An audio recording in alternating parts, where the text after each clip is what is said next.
Okay, so sasagutin ko to in a way na magiging beneficial for you guys yung isasagot ko. Pero I'll be very, very, very honest sa isasagot ko dito.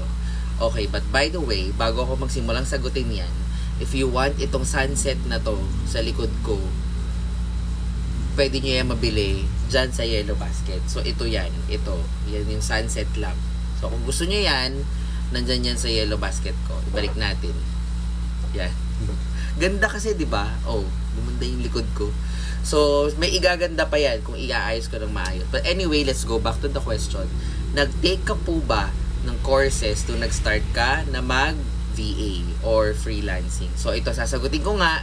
Magiging honest tayo, pero beneficial sa inyo yung isasagot ko. So, honestly, hindi talaga ako nag-take ng any courses.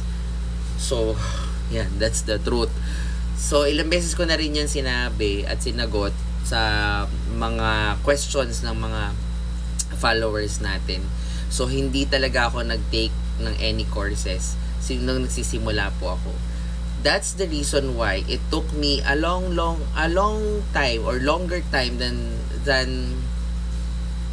the others para matuto ko, kasi lahat self-taught. So, lahat YouTube. And normally sa YouTube hindi naman din nabibigay lahat. Tapos may mga free courses, mga introduction. Yun, pinapasukan ko yun. Mga intro courses. Pero hindi naman sa'yo ibibigay lahat doon. Tapos, nagjo-join ako ng mga communities, ng mga Facebook groups. So I can ask question.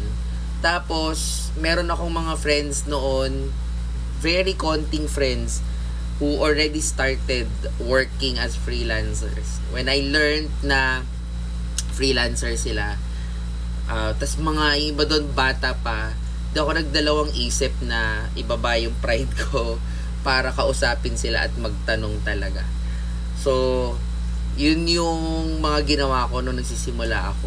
Talagang nagtanong ako sa mga kakonti kong kakilala, join ako sa mga groups and communities, nood lagi ako ng mga YouTube videos, mga instructional, uma-attend ako ng mga intro courses, pero I never attended paid courses. Pero ito lang sasabihin ko, kaya ako sinasabing I'll be very honest, pero this will be very beneficial. If there are paid courses kayo nakikita na you think can help you, at meron naman kayong resources, why not, 'di ba? Umattend kayo, kasi meron din akong mga nakilala ng mga mentors who are